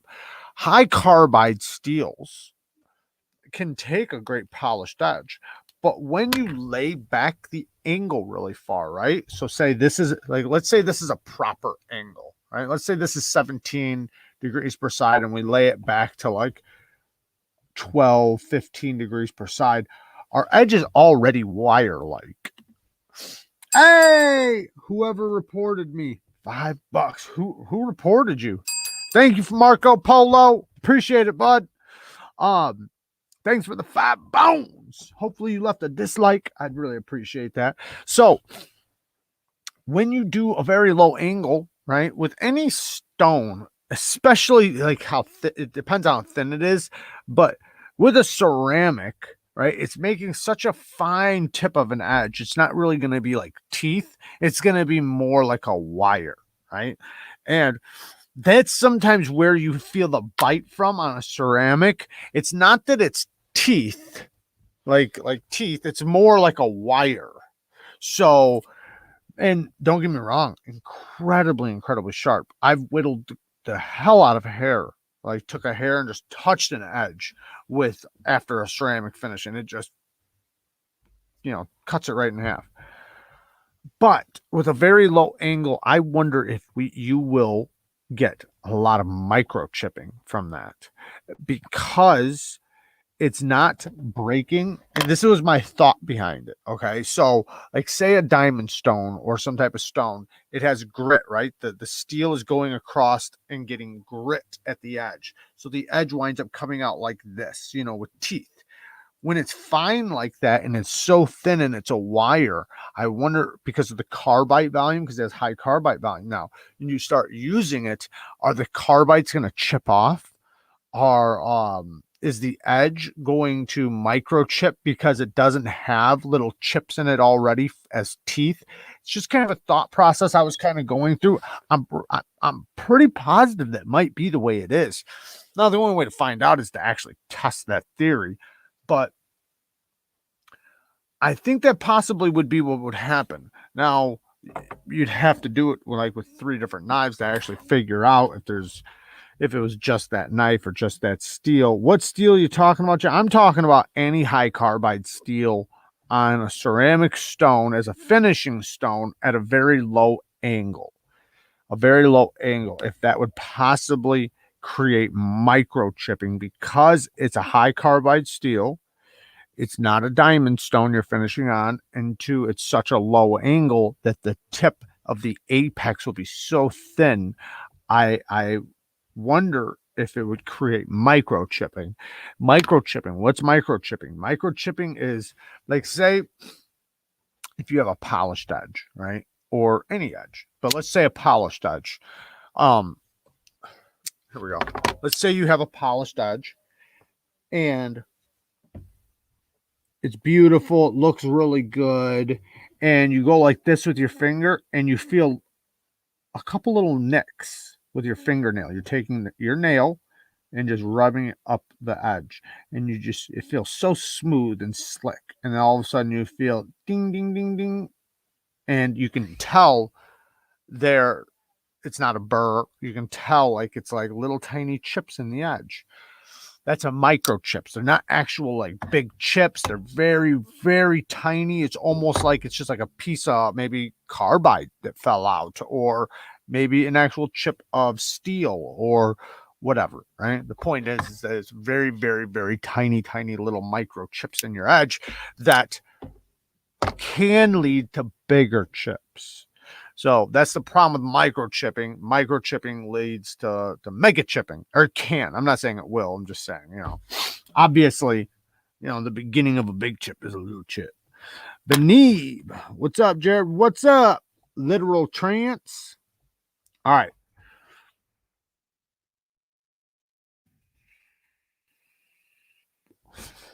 No problem, Russ. No problem. Thank you for not enjoying it. Thank you, brother. Mirror edges are for checks. Yes, you cut up your chicken with mirror edges. Jared, what are the better work sharp stones called? Venev, Venev. There's other ones. There's Sharpening Pros. There's regular diamond plates. But the ones that I showed specifically on my channel, that's the one you're probably talking about. Venev. Only pretty boys go past 600 grit. There you go, Shane. That's hilarious. Let's do a cutting test on that stupid ass magnet he throws. If anyone has one, I'll buy it from you. The magnet. Wait, let's do a cutting test on that stupid ass magnet he throws. What are we talking? What magnet? I don't know. I don't know what that means. What's up, Havoc? All right. So, what other thing was I going to get into? I think there was something else. So, I didn't get into everything last week. I don't know if I'll be able to find it now, though, as I always flip through my pages. Fuck it. Let's just roll with it. We are to story time. I actually got a funny story. I told this one a while back. It's just leather. Okay. The Neeves are fire. They are fire. I love the Neve stones. I highly, highly recommend them. They I do not have regular. I have a couple, but they're not the best. I recommend you just go to Gritomatic. Now I do have stropping compounds. I have a sample pack that I link in my videos. That's a good one. And then I have some of the small dog stones, but the good ones like the big stones or anything like that, I can't get those. I can get some of the small ones, but you can get those also on Gritomatic. But I appreciate, though, if you guys use any of my links. It really does help. I do always appreciate you guys using my affiliate links. And how does my affiliate links work? And then let's talk about what I get, because a lot of channels don't talk about what they actually get, right? So my affiliate links from Amazon that are linked in my videos, I get about 3% of, and this isn't always, it's up to 3%. So it can be anywhere from like 0.02% up to 3%. It used to be 8%. They stopped that like the beginning of the year or something like that. So it's not much, but everything adds up. And when you look at all the other things like ad revenue, Patreon, this, that, it all adds up to one thing, and the links do help quite a bit. So I do appreciate so much when you guys use them. Just like I appreciate when you guys watch ads. When you guys watch ads, it helps the channel. Now, let's get to Mojave Outdoors. What do I get from Mojave Outdoors? I do not get cash from Mojave Outdoors. So what I get from Mojave Outdoors is, one, they obviously send the knives that I get to review on, so I get the AdSense from that. But I also can sell them later, right? Give them away. I can do things like that. I like to be able to give them away. But I could sell, trade, do stuff like that. So I do make that. Now I also, with my 10% off discount code, I do make something. Now, what I make is you guys get 10% off. That's one thing. And then I get 3% of a total amount of all the purchases, right? So say if it's $100, I get like, what, $3 or something? 3%. Yeah. So something like that. Anyways, then that goes on to an Amazon card. So I don't get cash from my regular affiliate links. I get cash. I don't get cash from them. I get an Amazon card, and eventually I can spend it on Amazon and buy a knife or something. But I can always sell the knives too. So I don't get much from that, but you guys get 10% off, which is the big deal. That's for Mojave Outdoors. I have my 10% discount code is Neevesknives. For Mojave Outdoors, all your Kaiser needs right there. Q and Fiend. So that does help support. Also my affiliate links are always linked in my things. Now, we do have a cool story we're going to start talking about. I can see we got all the people out of here that don't like to hear the stories. We went from like 105 to 95 really quick. Little did they know we're just going to talk knives for the rest of the time. Ha! Fooled them fuckers. I'm just joking. I get all my cash from working truck stops. You hooker. You. Peace out. MC can take a long. I'm trying to get him on the channel, guys. I'm trying to get Metal Complex on the channels. I want one of those fucking stickers, Jared. Well, hit me up on Instagram or email. I'll get you some. Would you like to? Yeah, here's my Patreon. I appreciate it. Gather round, children. It's story time. Okay, so hot lizards. So this story, I did tell it a while back, but this was before my lives used to get pretty big. When there was only like 30 people. Not saying that's a little amount of people, but I'm just saying a lot of people didn't hear this story. So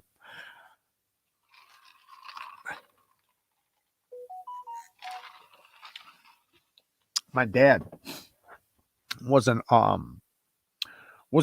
Like he did archery. I did archery too. So we used to do competition archery, and he was a hunter, and he was really good too, like really, really good.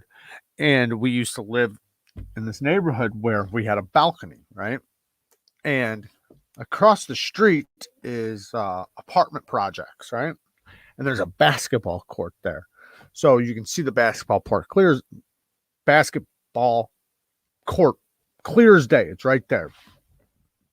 And every day, like there's like 50, 60, 100 people playing basketball on the basketball court. And and then there's all the apartment buildings. So our balcony is second story balcony, not that high, but there's a ledge going around.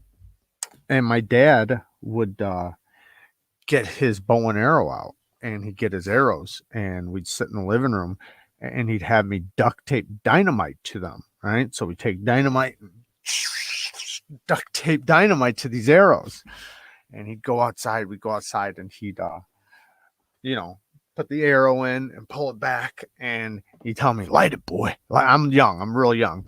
Light it, boy. And he'd light it, but then he'd go up and he'd shoot it up. And he knew how long the wicks were, how long they would last. And I'm talking about anywhere from half sticks to full sticks. I'm talking about fuck yeah. Anyway, so he'd shoot it up, and so it would lob up and go right over the basketball court about 50 feet. Ba-boo! And everybody everybody on the basketball court and in the neighborhood around the projects would just fucking hit the ground, bam, and then just scatter. And you'd see them just fuck, because, you know, they don't even know what happened, you know, because it's such a loud, like, I don't know if you guys ever had dynamite. I'm sure you guys have. The pressure really hits you, you know, hits you in the chest. And so being right above their head, you know, they don't know, and they're used to running from gunshots and everything. So when this thing goes off, they hit the ground and just scatter. And like, it's kind of weird because, like, if it was probably gunshots, there probably wouldn't be any cops showing up. But for explosions, though, that's a little different. And the cops would drive up, and they'd pull up and they'd look at him, right? And he'd be just sitting there on the balcony like this, you know, he's already put everything away. He's sitting on the balcony. They'd pull up and he'd give them some shit. Like, yeah, 3 guys in a white Cadillac. They drove that way, you know, and you'd see him go, all right, you know, and they'd keep going to find this damn cat. I can't imagine how many white Cadillacs or blue Cadillacs or whatever he said got pulled over. But yeah, it was pretty crazy. And I seen him do a lot of crazy shit with the bow and arrow. Some things I won't even say on here, but that was always funny as hell, and always hilarious, always a good time. Yeah, it was definitely pretty hardcore. Think of me being a little kid watching the old man. Light it, boy. Come on, light it. Get that thing lit. I got tied up helping the wife and missed. It's all right, Mike. We're gonna be jumping over to yours here in just a minute. Mike Emler's live starts in 20 minutes if you guys want to go check it out. If you guys want to run over there, just make sure you guys hit the dislike button on the way out the door. We got 109 dislikes. Let's see if we got more than that. 111. We're moving on up, but we have 32 fucking likes. You guys take them damn likes back and give me a dislike. I do not want... Mike, did you like this video coming in here? Get rid of that like button and give me a dislike. Damn it. No likes today. We want no likes, only dislikes. We're trying to go 0 likes. 0. We're at 32. How the hell are we ever going to get down to 0 now? We were able to get agriculture explosives for a while. Nice. Yeah, we used to get shit like that too. Never did. No, damn it, Mike. I want that damn dislike, Mike. I need the dislike. We're trying to get a good ratio of dislikes on this video, Mike. Come on. Don't do this to me. Don't do this to me. My world is pretty nice. I don't concern myself with things I can't touch. I don't know what that means. I know you can touch the dislike button, so you can elbow it. Thank you, Mike. Thank you. We got a dislike from Mike. All right, guys. So see, if Mike can give a dislike, you guys can give a dislike. This life blows. Thank you, Mark. Thank you. I appreciate that, Marco Polo. I do. I really appreciate that. I didn't write down any other stories. So if I could probably come up with another one if you guys want me to tell another story, or we can just talk knives. We got another 20 minutes, guys. What do you guys want to talk about? Let's just do it. I didn't have a lot written down. Had a pretty busy week. I can't touch a fart, but they're concerning. That's true. That's true. I did, but it died at Thermoply. Okay. I tried to find the heat button, but I guess there just wasn't one. German blackhead powder and aluminum powder capped off in 1/4 or half sticks make a big boom. Yeah, we used to make a lot of stuff like that too. We used to yeah, we had our fair share of that stuff. It was great. Cue ball, what's up, brother? I'll be getting your stuff sent back on Friday. Friday's shipping day. So I just missed most of this live to tune into some HR bullshit. I will never get that time back, but at least I can replay the live. Yes, that's true, Josh. And you know what else you can do? You can leave a dislike on this video. I'd really appreciate it. Field grade dynamite. That's what I'm talking about. That's what I'm talking about. Just got in the knives, realized after the fact I really like Justin Lundquist and Matt Degnan designs. Do you realize you like acting? Man, I like a lot of designer stuff. There's some that I don't like, but I like some of their stuff. Like Elisha Isham. I like some of his designs, but then others it's just like that's not my style. So he has a few that I like. Like I like the McKenna, but I don't like some of his knives. Now, like Ken Onion designs, I love Ken Onion designs. He has a lot of great designs. Who was the other one that designed with Kershaw and Zero Tolerance? I can't think of his name. He did knives like the 0450 or the 0452 or whatever. What the hell was his name? Somebody name it. That guy, I was really into his designs when I first got into knives. Or sorry, when I first got into folding knives back into the who was it? Yeah, Sinkovich. Thank you, Fiend. Dmitry Sinkovich. I really liked his designs when I first got back into knife collecting again. I always gotta like separate because I've always been into knives since I was a little kid and I've had so many different collections. But when I got back into it again, I really was into his designs. But there's so many great designers out there. One I still really like a lot, and they still just stand out to me, is Bob Terzola's designs. I really like his Demco's designs are amazing. Later, Grateful Panic. I hope you disliked the video. Dummy, we had liked this at the beginning. Whoa, whoa, whoa, whoa, whoa, whoa, whoa. I hope you didn't like it. Switch to dislike now. Yes, switch it to a dislike. Do not leave your like. I want dislikes only. Ray Laconico's designs. I like his. I got one right here. Awesome, awesome designs. His are very sim. I guess that is the way it is with a lot of designers where they have their designs, right? And it's like a lot of their knives are the same. But then you have the guys that theirs are all over the board. Like even if we go to Dirk Pinkerton, he's got a ton of designs that are very similar, right? They're very, very similar, kind of like this. Very similar to this, but then he's got some that are just like the exact opposite of that. He'll have 10 knives, they're exact same, and then all of a sudden he'll have a Persian out of nowhere. That's the way his are. Demco by Kmart. Liang Ma designs, Dylan Mallory. Both are amazing. I like them both. I got only 2 Dylan Mallory designs, but I do like Dylan Mallory designs. I should have more. But I only have this one now and then a shit one. But one of the first knife companies he worked with that didn't go so well, I'm guessing. I've been crushing on Monterey Bay Knives. EWC. I got one Monterey Bay knife that I own. Yeah, I think I only have one. Liang Ma, everyone. Yeah, Liang Ma's look really good. I agree. I like Liang Ma's designs. I wish he would do something about his sharpening tools, though. This live is a good example. Can't go online and voice your opinion in a lot of places. What do you mean?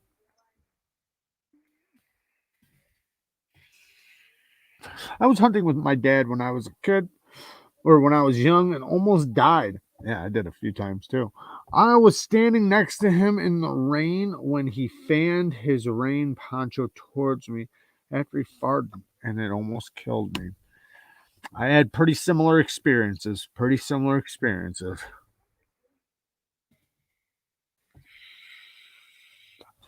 Why do Civivis always seem to look like Civivis? Kaisers don't. What's up with that?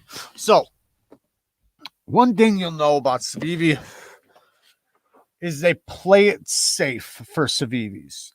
They do that on purpose, which it's smart. So, I'm not saying they won't do some wacky shit, which if you think about it, they've done some different stuff. But yeah, you're right. The reason why you know they look all alike is because you know the logo, you know their materials. They obviously use the same materials because that's what's on that knife or that price range. But a lot of them look very similar. One, because of that reason, right? They use the same clips, they use the same finish on their liners, they use the same finishing tools. So their finishing tools are all going to be the same because they are the same. Their materials are going to be the same. So their G10, the finishing on their G10, their micarta, same thing. But some of their designs can kind of look similar because I want to say this in a good way, because they do the things that are necessary on a user knife, choils, good geometry, like the hardware, T8 hardware. They do these little fit and finish things that are really, really important on a user knife. So it stands out to you, and it stands out to me too. Now, that sometimes they play it safe with their blade shapes, because that's what people use. And that price range is user knives. Price range between $40 and $100 is knives that you are going to use out in the field. You're going to take to work. You're not going to be afraid to use it. You're going to buy it for people that use their knives. So it's smart for them to play it safe, because that's what's going to sell, because that's what people use. Think about it. If you're going to go to work, right? Say you work in a factory. Are you going to buy a drop point, or are you going to buy a crazy recurve fucking Persian? Welcome to the new China, boys. Hey man, you guys voted them in, not me. You guys voted them in. I was just giving an opposing opinion to the statement that the world we live in is shit. I don't think the world we live in is shit. I think the world we live in, we're very blessed to live in. I think it's a very good place to live in, and we are, for the people that are in the U.S., are in the greatest country in the world, in my opinion.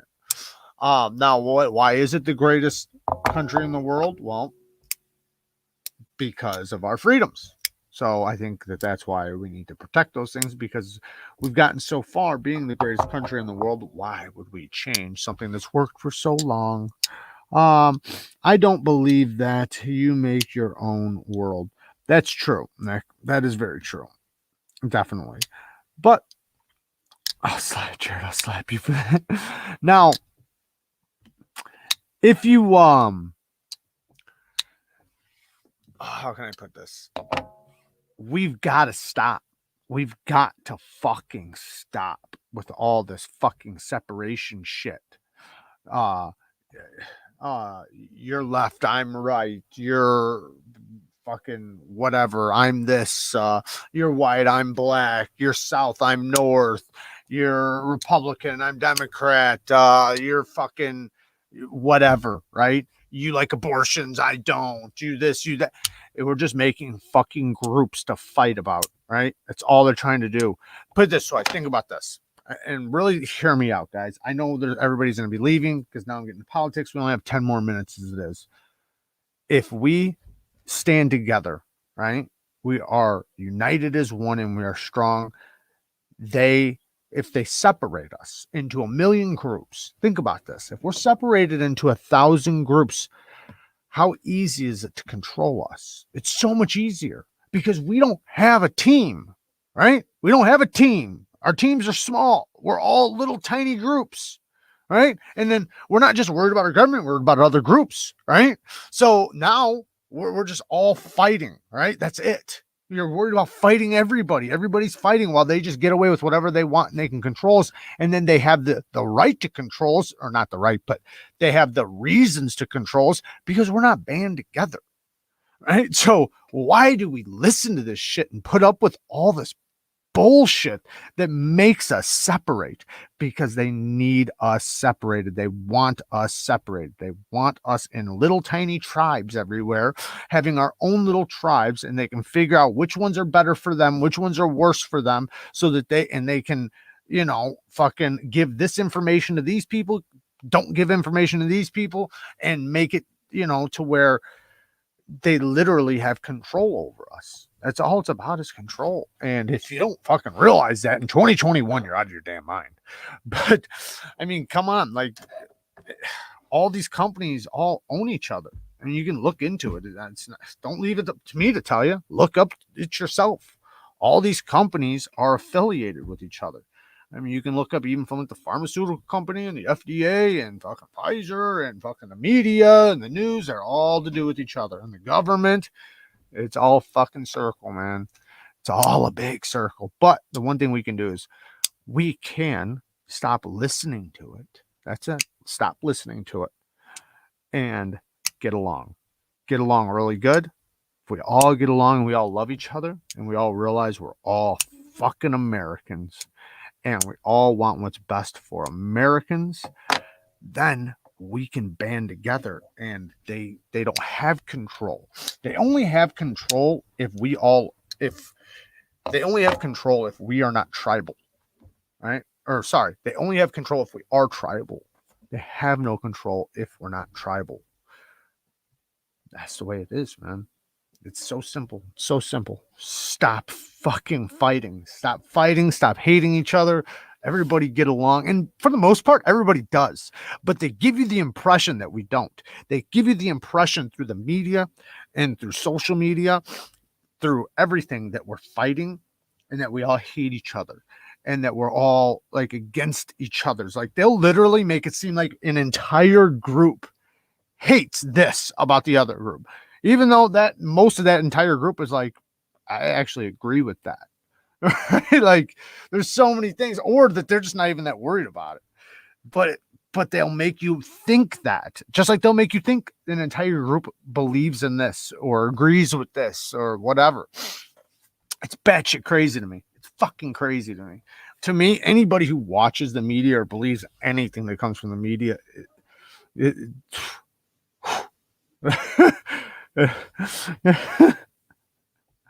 so many things, Marco Polo, so many things, and it never ends. It never ever ends. That's why it's so simple.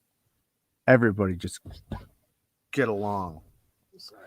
Yeah, don't do that to me. You're supposed to make noise. I was saying sorry for the noise. You're not, you know. Now you want me to make noise. I'm talking about walking now up you behind want me to me. make I'm talking about noise. walking up behind you me. didn't. Now you do. What's the story Don't. here? I'll pull you out of this fucking room and start beating you I'm again. sorry. You have to understand something. Nobody understands. I entered a tournament that I wasn't expecting to enter, and I was making it way further than expected, and it got fucking intense. And you're entered into one right after this. I don't know if I'm good enough for a tournament, baby. It's okay. I'll hold you back. It's 2v2. It's just me and you. I gotta stop by Mike Emler's live for a minute, just for a few minutes. What does that mean? Stop by. Well, it's 6 minutes. Mike Emler's live's gonna start, and I'm gonna go make an appearance. The tournament's only 10 to 30 minutes long. We're gonna get knocked out quick, probably. What kind of tournament is this? Call of Duty. No, I mean like It's 2 versus 2. I don't like it. You're gonna be fine. All right. Hi guys. But yeah, if we stop up, what game do you guys? Call of Duty. Which one is it? Cold War. Cold War. You two crack me up. Even Spooky Kara. Single elimination. It sounds like. Yep. No respawn. No respawn. When you die, if I die, it's just you left. And you gotta. We did that knife one. That one was pretty cool. It's very similar to that, but guns. But you don't get to pick the guns. That's the hard thing. Okay, sounds fun.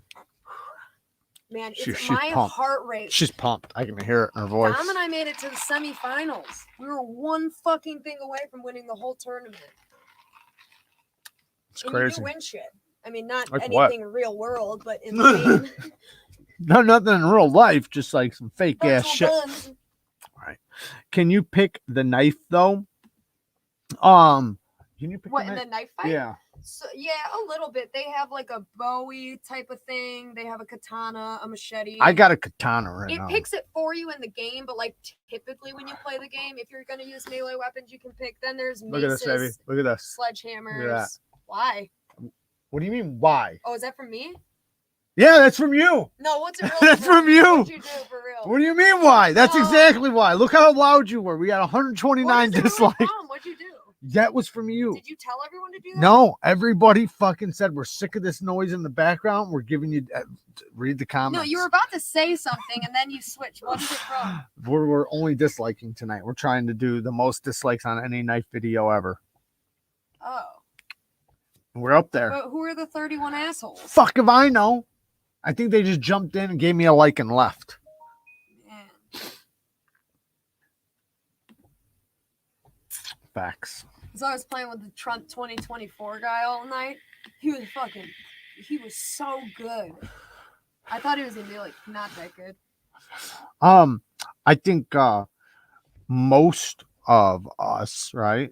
I think the country makes you think that the majority of people don't like how different we all are, when the overwhelming majority, I would say 99%, agree and believe that we are all different and we're all supposed to be different. And that's the beauty of this country, is how different we are. And I think most of us love that about this country. We're the only country like that.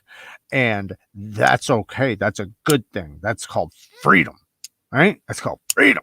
But now we got them making us believe that that's our downfall. That's what makes us, and it's literally making it seem like we're all fighting, we're all at war. But that's, if you turn on fucking news, that's all you're gonna see. Don't do that. Don't do that. Fucking get credible resources to information and vote accordingly. All right, vote for the one that actually cares about. Vote for the one that's not trying to give you propaganda. Vote for the one that cares about the country. Vote for the one that cares about your economy. Vote for the one that cares about your freedoms and protecting your freedoms and your speech and your right to bear arms and protect yourself. For all those things, it's kind of like look at Australia, man. They fucking gave up their gun rights. Now look at them. Now they're being forced out of their homes. Their kids are being like all kinds of crazy shit. I don't even want to talk about it, and it makes me disgusted. But that'll be us if you guys fucking keep voting that shit. But you just gotta stop with the fucking media, man, and the propaganda, man. Like, I literally was watching the other day this thing where it like just went through like the last like 50 things the media said, and like every single one of them were manipulated. Every single one, somehow, some way, manipulated into making you fear, right? Or manipulated the numbers, or manipulated this in some way, or just straight out lies. Like, you seen what they did with Joe Rogan, right? Did you guys see that shit? They made Joe Rogan, he got sick from COVID. So then they fucking were saying that he's taking horse dewormer. It's a damn, it won a Nobel Prize for being an antiviral medication in like 2006 or something like that. Was it Hong Kong or Japan is actually using it and giving it to all doctors? He was literally given it by a doctor. It was prescribed by a doctor. Now think about this. Joe Rogan he has hundreds of millions of dollars. His best friends are the smartest people on this planet. He's friends with the best doctors on this planet. Do you think he's going to get wrong medication? I mean, honestly, really think of that. Do you think that his doctor isn't the best doctor around? He's literally friends with the smartest people on the planet. And, you know, the medicine, he didn't take the thing, right? He didn't take the jab, and he got medicine, and he was fine within like 24 hours of having COVID because he took the medicines that were prescribed by his doctors. Yet the media made it seem like he was super sick and that he was spreading misinformation. That's what they said, spreading misinformation, and was taking horse dewormer because the stuff was like originally made for that, but was made for humans too. Like, it's good for both. Obviously, medicines are like that. There's medicines that are good for both, right? Antiviral medication is going to be good in both ways. But they don't say that. They just make him seem like a kook, make him seem like, you know, like what if he did take horse dewormer and it worked? Who would care? But the thing was, is that people are putting who knows what in their fucking arms. But the point is it's that's not the point. The point is that it is prescribed by a doctor for humans and has been for a long time. That is misinformation right there to make it seem like that he's taking horse dewormer that's not for humans. I know. And you're missing my point. What it I'm works. saying is it works. No, my point. It's looking at it the other way. let's say that it just was horse dewormer. That's all it was ever used for. Right. And a doctor prescribed it to me, and it worked. Right. Who cares? Nobody cares what they're putting in their arms. What do you care if horse dewormer works? Like, just because it's, you know what I'm saying? That's a good point. Yeah. Like, why would that even be a thing? That's so true. If horse dewormer worked, y'all motherfuckers know you would take it. Well, I could tell you that dog shit worked, and half these people would take it if they thought it's prevented them from getting COVID. if the media told them to take it, if the media told them to take it, right, but if the media said dog shit's the thing, that really white crusty kind you find after that's sat in the hot summer sun and crusted over, and that's the kind you want. regardless if you like Joe Rogan or not, guess what? The medicine that he took that his doctor prescribed him worked. It worked good too. He was good within like 24 hours. Now tomorrow Jared will be putting out a video about demonetization. Facts. I probably won't even monetize this one now. To be honest. But that's why donations are welcome. I was gonna say something though. You're about to enter a tournament? No, besides that, there was something else I wanted to say about that. But yeah, they left out the fact that he wound up getting better. And there was something else I was gonna mention about that. I can't even think of it now. Whatever, doesn't matter. But yeah, it's mind blowing to me. Man, what the hell was it? There was something I was gonna say. Now I'm like all pissed off. Somebody said something and it made me think of it. Now I can't even think of it. I tried to tell Lefty 2 weeks to ivermectin. Yeah, ivermectin was one of the things he took. He took like a whole bunch of stuff, but ivermectin was probably ivermectin's supposed to be good for helping you not catch it, but it also can help for after you do catch it. But I think it's mostly for prior. But oh yeah, this is what I was gonna say. Why would the media want to bash him? Think about this. Why would the media want to bash him? Remember I was saying earlier how they're all tied together, right? Well, in order for a vaccine to be approved, there can't be another viable medication that works. So any viable medication that we find or know of or see, they have to tell you it's bad. They have to, even if it works, even if it's good. I don't care if they came out and said this thing literally will stop you from, and this is what they basically did with ivermectin. This will stop you from getting COVID.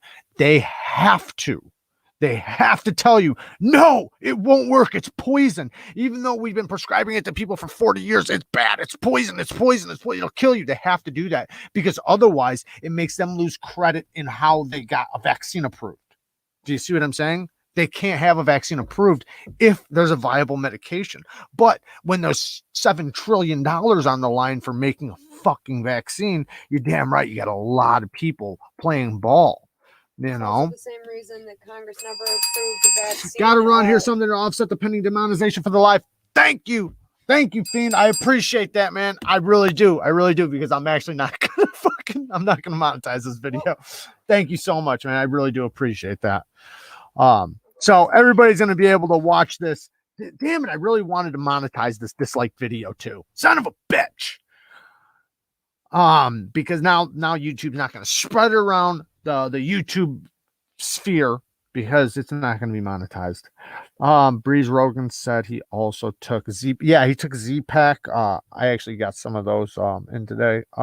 Z-Pack, vitamin C, vitamin D, ivermectin, and one other thing. I forget what the other thing was. Some other antiviral medication. He didn't take hydroxychloroquine, but I don't think that would have been bad. My boss and his wife, they took that. I know a bunch of people that took that when they got it, and they were fine. Actually, a lot of doctors prescribed that. A lot. That's even like what Brendan Schaub took. A lot of people took that. I'm just going to dislike all of them from now on, Jared. I got you, bro. Thanks, bud. I appreciate that. Isn't zinc a big one? Yeah, well, zinc helps vitamin D. So vitamin D, if I understand this correctly, so vitamin D doesn't, like when you take vitamin D, a percentage of it doesn't pass through your system or something like that. And it does pass through? No, with zinc, it helps it or something like that. Better. Yeah, it helps it absorb better. Yeah. Yeah, so that's what the zinc is mostly for, but I'm sure zinc has other benefits too. I'm not a doctor, so don't take my fucking word for it, but definitely no, actually, You've been I'm fucking with not. me this whole time. I have. Damn it. Now she knows I'm not a doctor. Here's a little more, Jared. Thank you. Have a couple of the stickers to throw in the box. Yeah, absolutely, brother. Absolutely. Thank you, man. I really appreciate the donations, man. Thank you. It's a nice conspiracy theory you have here. Thank you, brother. Thank you. I appreciate that too. Yep, helps you. Yes, there we go. It helps you. Damn it, there we go. It helps you. What the hell? How do you pronounce that word, baby? What? What's the context? You know, you gotta give me the context. It's right there. Read it. Never Where? mind. Never mind. It's Where'd it gone. go? It's gone I now. wanna know. It's gone Now I now. just It's wanna gone. know. It's gone. What word? It helps you Metabolize it? metabolize it. Yeah. See? Just have to give me a second. I had a 103 fever, took horse dewormer, and it broke in 30 minutes. Bang. But that's not what I mean. That's not. I mean, you can say that with anything, like fucking certain antibiotics that are for certain animals are probably the same thing like for humans. Like even like when I took like the veterinary school for dogs, for dog training, there's things in there that were for humans that you couldn't give dogs, and there were things for humans that you do give dogs. Like, you know, so like you don't give dogs ibuprofen, right? But you can give them other types of children's painkillers. What? You're not a doctor? I know. I'm coming out and letting you guys know. So I ground up some hen's teeth. There you go. Aspirin. 9:37. Okay, guys. Let's go over to Mike Emler's. I'm going to jump in there here in just a little bit. I think I might go play this first, and then I'll meet you guys over there. I will be joining him live for at least a few minutes. I won't be able to join for too long because this thing is only about a quarter full, but I love you guys. I appreciate all the donations. I thank you guys for hanging out with me. I thank you guys for all the dislikes. And sorry we went into the little bit of politics, and I love you guys. Thank you guys. Peace. Do something kind for somebody. Yeah. Peace. Peace.